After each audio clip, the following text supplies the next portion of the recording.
Hello friends, பால் powder வச்சு நீ எப்படி காஃபி போடலான்னு பார்க்கலாம்.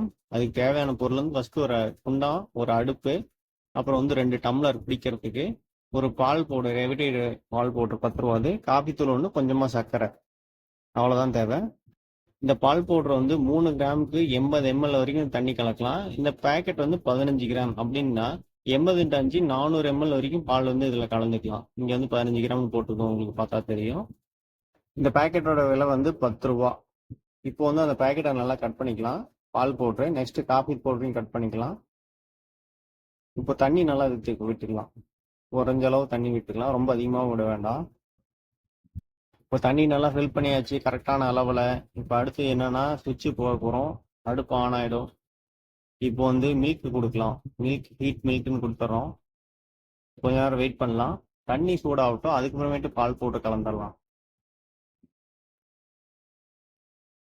தண்ணி சூடாயிடுச்சு பாருங்க, புகை வருது நல்லாவே.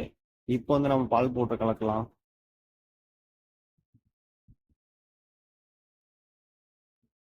பால் பவுடர் கலந்தாச்சு. இப்போ கொஞ்சம் சர்க்கரை.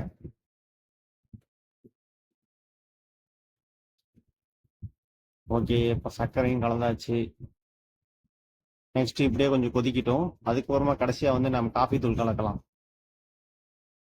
ஃபர்ஸ்ட் வந்து ஒரு மிஸ்டேக் பண்ணிட்டோம். நம்ம வந்து ஹீட் மில்க் கொடுத்துடக்கூடாது. இங்கே வந்து வேற ஏதாவது டீப் ஃப்ரை கொடுத்தோம்னா தான் அந்த பாலே கொதிக்குது, இல்லைன்னா அப்படியே தான் இருக்கு. இப்போ பாருங்க, காஃபி ரெடி ஆயிடுச்சு. சன்ரைஸ் காஃபி தூள் நல்லா இருக்கும், குடிச்சு பாருங்க.